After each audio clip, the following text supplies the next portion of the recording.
అందరికీ నమస్కారం. Welcome to Telugu history stories. ఇప్పుడు చెప్పే ఈ కథ ఎంతో విశిష్టమైనది. ఈ కథ విన్న వాళ్లకు ఎంతో పుణ్యం లభిస్తుంది. ఇంకా మనం కథలోకి వెళ్తే, ఆంధ్రప్రదేశ్లోని ఉటుకూర్ అనే ప్రదేశంలో శ్రీకాళహస్తి ఉంది. ఇప్పటి ఉటుకూర్లో ఒకప్పుడు కోయగూడాలు ఉండేవి.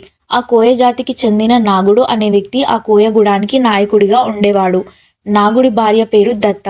వీళ్ళకి చాలా కాలంగా పిల్లలు లేకపోవడంతో వాళ్ళు సుబ్రహ్మణ్య స్వామికి సంతానం కోసం ప్రార్థిస్తారు. ఒకరోజు రాత్రి నాగుడి కలలోకి సుబ్రహ్మణ్య స్వామి ప్రత్యక్షమై, నీకు చాలా కాలం నుండి పిల్లలు లేరు అని నన్ను ప్రార్థిస్తున్నావు కదా, నీకు త్వరలోనే ఒక కొడుకు పుడతాడు.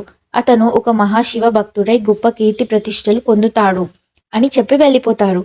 అయితే కార్తికేయ స్వామి చెప్పినట్టుగానే నాగురికి ఇంకా దత్తకి కొంతకాలానికి ఒక కొడుకు పుడతాడు. ఆ కొడుకుకి తిన్నన్ అని నామకరణం చేస్తారు. చిన్నప్పటి నుండే నాగుడు తిన్నడికి వేటాడడాన్ని ఇంకా అడవిలో బ్రతకడానికి కావాల్సినవన్నీ విద్యలని నేర్పిస్తాడు. అలా తిన్నడు వేటాడడంలో మంచి నైపుణ్యం తెచ్చుకొని వేటనే తన ముఖ్య వృత్తిగా చేసుకొని పెరుగుతూ ఉంటాడు. తిన్నడు స్నేహితులకు దైవభక్తి చాలా ఎక్కువగా ఉండేది. అందుకని వాళ్ళు తరచుగా పక్కగూడెంలో ఉండే శివాలయానికి వెళ్తూ ఉండేవారు. కానీ వాళ్ళు తిన్నడుని ఎప్పుడు ఆలయానికి వెళ్దామని పిలిచినా సరే ఏదో ఒక వంక చెప్పి తప్పించుకునేవాడు. ఆలయానికి మాత్రం వెళ్ళేవాడు కాదు. ఒకరోజు తిన్నడు వాళ్ళ నాన్న నాగుడికి ఆరోగ్యం బాగోదు. దాంతో ఆ రోజు వేటకి తిన్నడునే వెళ్ళమని చెప్తారు. అప్పుడు తిన్నడు తన స్నేహితులైన నాముడు, కాముడిని కూడా తీసుకొని వేటకని అడవిలోకి బయలుదేరుతారు. వాళ్ళు అడవిలో నడుస్తున్న దారిలో నాముడు తిన్నడుతో, ఈరోజు పక్కగూడెంలో ఉండే శివాలయానికి వెళ్దాం అనుకున్నాం, కానీ నువ్వు పిలవడంతో మేము కాదనలేక వచ్చేసాం. కనీసం మనం వెళ్తున్న దారిలో ఒక శివాలయం ఉంది, అక్కడ ఉండే శివుడినైనా దర్శించుకొని వెళ్దాం అని అంటాడు.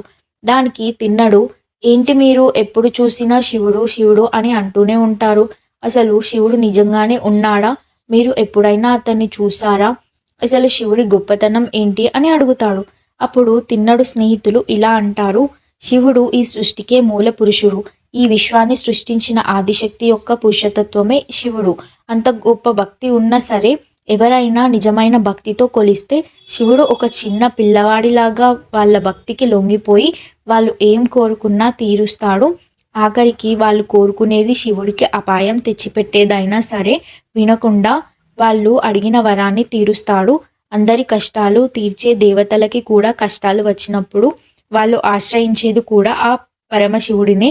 అంతెందుకు, మనుషులకి దేవతలకే కాదు మూగజీవాల భక్తికి కూడా ప్రసన్నమై ఆ జంతువులకు కూడా మోక్షాన్ని ప్రసాదించేది మహాశివుడే. అందుకనే మేము ఎప్పుడూ అతన్నే నమ్ముతాం అని చెప్తాడు. అప్పుడు తిన్నడు, ఏంటి జంతువులకు మోక్షాన్ని ప్రసాదించారా, దాని గురించి చెప్పు అని అడుగుతాడు. అవును, జంతువులకు కూడా మోక్షాన్ని ప్రసాదించారు. అది ఎక్కడో కాదు, మనం వెళ్ళే దారిలో ఉండే శివాలయం, శ్రీకాళహస్తి ఆలయం. అక్కడ చాలా కాలం క్రితం ఆలయం ఉండేది కాదు, కేవలం ఒక వాయులింగం మాత్రమే ఉండేది. ఎండకి ఎండుతూ వానకి తడుస్తూ ఉండేది. అప్పుడు అది గమనించిన ఒక సాలెపురుగు వాయులింగం ఎండలో ఉంది అని తన శక్తి అంతా ఉపయోగించి ఆ లింగం మీద ఒక సాలిగూడిని కట్టింది. కానీ ఆ రోజు మధ్యాహ్నం ఒక నాగుపాము అక్కడికి వచ్చి సాలిగూడ మధ్యలో ఉన్న శివలింగాన్ని చూసి భక్తితో ఆ శివలింగం మొత్తాన్ని శుభ్రం చేసింది. ఆ సాలిగూడిని తీసేసి నాగుపాము నుదుటిలో నుంచి ఒక నాగమణి శివుడికి పెట్టింది. ఆ తర్వాత అది వెళ్ళిపోతుంది. అలా ఆ సర్పం వెళ్ళిపోయిన కొంతసేపటికే ఒక ఏనుగు నీళ్ళని మరియు పుష్పాలను తెచ్చి నీళ్లతో ఆ ప్రదేశాన్ని మొత్తం శుభ్రం చేసి సర్పం పెట్టిన నాగమణిని కూడా తీసేసి ఏనుగు తెచ్చిన పుష్పాలతో శివుడికి పూజ చేసి వెళ్ళిపోయేది. ఆ మరుసటి రోజు తెల్లవారేసరికి సాలెపురుగు మళ్ళీ తన శక్తి అంతా ఉపయోగించి ఆ శివలింగం పైన ఇంకో గూడును కట్టింది. మధ్యాహ్నం వచ్చిన అదే నాగుపాము సాలీడు పెట్టిన ఆ సాలెగూడుతో పాటు ఏనుగు పెట్టిన పుష్పాలను కూడా తుడిచి శుభ్రం చేసి తన నాగమణిని యథాస్థానంలో పెట్టి పూజించి వెళ్ళిపోయింది. ముందు రోజులాగానే ఆ ఏనుగు వచ్చి నీటితో మొత్తం శుభ్రం చేసి నాగమణిని తీసేసి తాను తెచ్చిన పుష్పాలతో శివుడికి పూజ చేసి వెళ్ళిపోయింది. ఇలా ప్రతిరోజు జరిగేది. అయితే ఒకరోజు సర్పం, నేను పెట్టే నాగమణిని ఎవరు తీసేస్తున్నారో ఈరోజు ఎలాగైనా చూడాల్సిందే అని పూజ అయిపోయాక వెళ్ళిపోకుండా అక్కడే ఉంటుంది. రోజులాగే కొంచెంసేపటికి అక్కడికి ఆ ఏనుగు వచ్చి తన నాగమణిని తీయడం చూసి ఎలాగైనా ఏనుగు గుణపాఠం చెప్పాలి అని ఆ ఏనుగు పూజ చేస్తున్నప్పుడు తన తొండంలో నుంచి ఆ సర్పం ఏనుగు తలలోకి వెళ్ళిపోయింది. ఆ బాధతో ఏనుగు తన కుంభస్థానాన్నే పక్కన ఉన్న బండకి కొట్టుకుంటుంది. ఏనుగుతో పాటు పాము కూడా చనిపోతుంది. అయితే అదే బండ దగ్గర గూడు కట్టిన ఒక సాలెపురుగు కూడా చనిపోతుంది. ఈ 3 కూడా చనిపోయాయి. శివుడి మీద ఉన్న భక్తి వల్లనే ఈ 3 చనిపోయాయి కాబట్టి శివుడు ఆ 3 జంతువులకి మోక్షాన్ని ప్రసాదించాడు. అందుకని ఆ ప్రదేశాన్ని శ్రీకాళహస్తి అని పిలుస్తారు.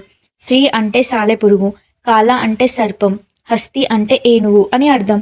ఇలా ఈ సంఘటనని తిన్నడుకు చెప్తుండగానే దగ్గరలో ఉన్న పొదల నుండి ఒక అడవి పంది కదిలినట్లు పరిగెత్తడం మొదలుపెట్టింది. దాంతో వీళ్ళు ఆ అడవి పందిని వేటాడడం మొదలు పెడతారు. ఆ అడవి పంది వేటలో వీళ్ళ ఓపిక అంతా నశించిపోతుంది. ఆ మాంసాన్ని వీళ్ళు తిని మరింత ముందుకు కొనసాగాలి అని నిర్ణయించుకుంటారు. ఆ మాంసాన్ని తినడానికి 3 కూర్చుంటారు. కానీ తిన్నడు చేతులు రక్తంతో తడిచి ఉండటంతో పక్కనే ఉన్న నదిలో శుభ్రం చేసుకొని వస్తాను అని చెప్పి వెళ్తాడు. అలా వెళ్ళిన తిన్నడుకి దారి మధ్యలోనే శ్రీకాళహస్తి ఆలయం కనిపిస్తుంది. ఇందాక కథ విన్న కుతూహలంతో లోపల ఆ వాయులింగం ఎలా ఉంటుందో చూడాలి అని ఆలయం లోపలికి వెళ్తాడు తిన్నడు. ఒక్కసారిగా ఆ వాయులింగం చూశాక తిన్నడులో ఏదో తెలియని పరవశం మొదలవుతుంది. వెంటనే నా చిన్నప్పటి నుంచి నిన్ను ఎలా చూడకుండా ఉన్నాను, నా సమయం మొత్తాన్ని వృధా చేసుకున్నాను, ఇప్పుడు నిన్ను ఎలా పూజించాలో కూడా నాకు తెలియదు. ఎందుకంటే ఇప్పటి వరకు నేను ఒక్క ఆలయంకి కూడా వెళ్ళలేదు. నువ్వు ఎప్పుడు తిన్నావో ఏంటో అని ఇక్కడే ఉండు, నీకు ఏదైనా తినడానికి తీసుకువస్తాను అని చెప్పి ఆలయం బయటికి వెళ్తాడు.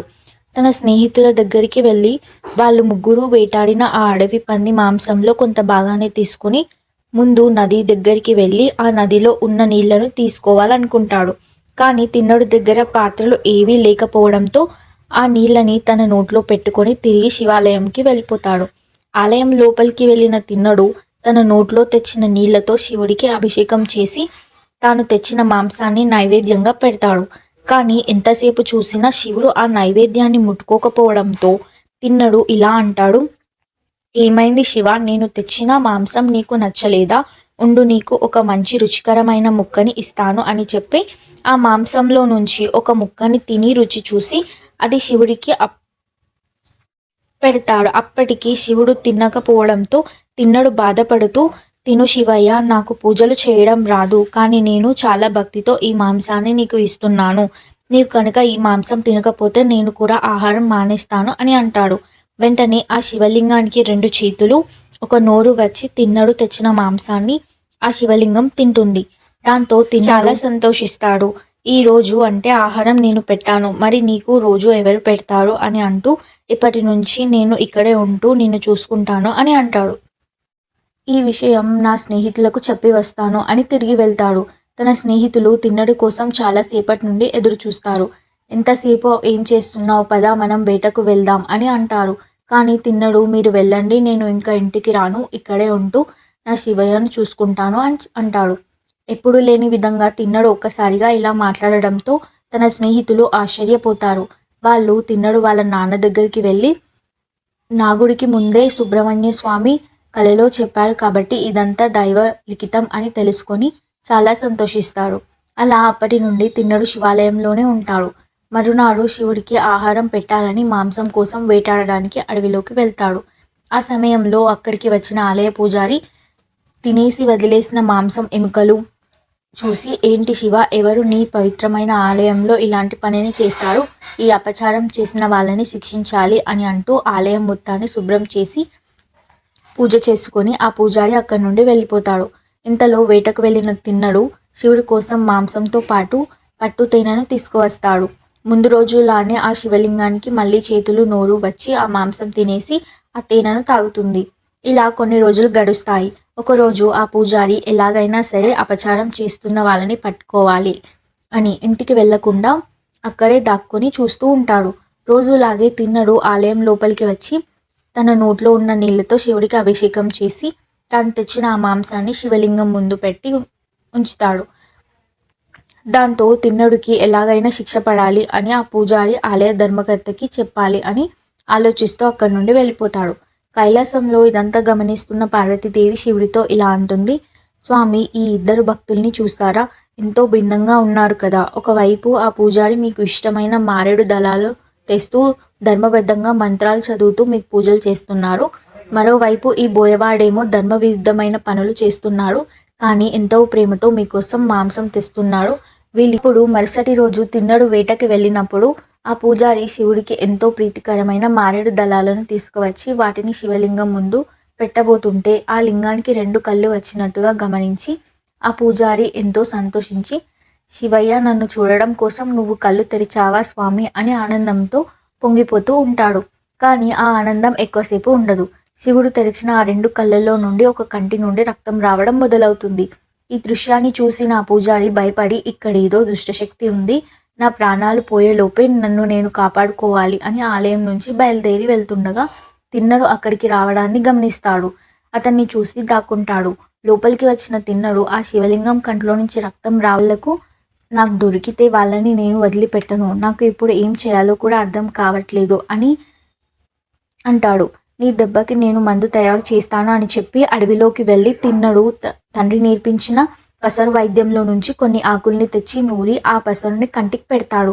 కానీ అప్పటికి రక్తం ఆగకపోవడంతో ఏం చేయాలో అర్థం కాని తిన్నడు ఆలోచిస్తూ, ముళ్ళుని ముళ్ళుతోనే తీయాలంటారు కదా, నీ కన్నుకి దెబ్బ తగిలింది కాబట్టి నా కన్ను తీసి నీకు పెడతాను అని తన కన్నుని తీసేసి రక్తం వస్తున్నా సరే శివలింగం యొక్క కన్ను దగ్గర పెడతారు. అంతే, వెంటనే అక్కడ రక్తస్రావం ఆగిపోతుంది. తిన్నడు కంటి నుంచి మాత్రం రక్తం ఆగకుండా కారుతూ ఉంటుంది. కానీ తిన్నడు శివలింగానికి రక్తం రావడం ఆగిపోయిందని చూసి తన నొప్పిని కూడా మర్చిపోతాడు. శివుడికి నయమైంది అని ఎంతో సంతోషంగా ఉంటాడు. కానీ వెంటనే శివలింగానికి ఉన్న 2వ కంటి నుండి కూడా రక్తం రావడం మొదలవుతుంది. అప్పుడు తిన్నడు తన 2వ కంటిని కూడా ఇద్దాం అని అనుకుంటాడు. కానీ తన 2వ కన్ను తీసేస్తే ఆ కన్ను ఎక్కడ పెట్టాలో తనకు కనిపించదు కదా. కాబట్టి ఆ రక్తం వస్తున్న కంటి దగ్గర తన కాలును పెట్టి తన 2వ కన్నును కోసి శివుడికి పెట్టేస్తాడు. ఇదంతా అక్కడ దాక్కున్న పూజారి తిన్నడు భక్తికి ఆశ్చర్యపోయి అక్కడే స్పృహ తప్పి పడిపోతాడు. తిన్నడు 2 కళ్ళని కోసుకొని రక్తంలో తడిచిపోతూ అక్కడే స్పృహ తప్పి కింద పడిపోతూ ఉంటాడు. వెంటనే అక్కడ మహాశివుడు ప్రత్యక్షమై పడిపోతున్న తిన్నడుని పట్టుకొని తిరిగి కళ్ళని ప్రసాదిస్తాడు.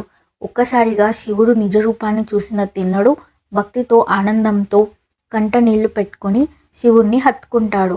అప్పుడు శివుడు తిన్నడుతో, కన్నతల్లి ప్రేమతో సమానమైన భక్తి నీది, నీ భక్తికి నేను ఎంతగానో పరవశించిపోయాను, నీకు ఏం వరం కావాలో కోరుకో అని అంటాడు. దానికి తిన్నడు, నిన్ను చూడటమే నాకు మహాభాగ్యం, దానికి మించి నాకు ఇంకేం కావాలి, పార్వతీదేవితో కలిపి నిన్ను చూడాలన్నదే నా కోరిక అని అంటాడు. వెంటనే పార్వతీదేవి కూడా అక్కడ ప్రత్యక్షమవుతుంది.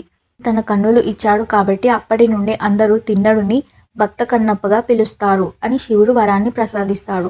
తనలో ఐక్యం చేసుకొని మోక్షాన్ని ప్రసాదించారు. మనకి ధర్మాలు, పూజలు, నియమాలు అలాంటివి మనకు ఏమీ తెలియకపోయినా సరే ఆ శివుడి పట్ల మనకు నిజమైన భక్తి గనుక ఉంటే మహాశివుడు కరుణించి ఖచ్చితంగా మనకి దర్శనం ఇస్తాడు అనే దానికి శ్రీకాళహస్తిలో జరిగిన ఈ సంఘటనలే నిదర్శనం. మీకు ఈ వీడియో కనుక నచ్చితే తప్పకుండా లైక్ చేయండి. అలాగే ఇలాంటి మరిన్ని వీడియోస్ కోసం ఛానల్ని ఇప్పుడే సబ్స్క్రైబ్ చేసుకోండి. ఓం నమః శివాయ.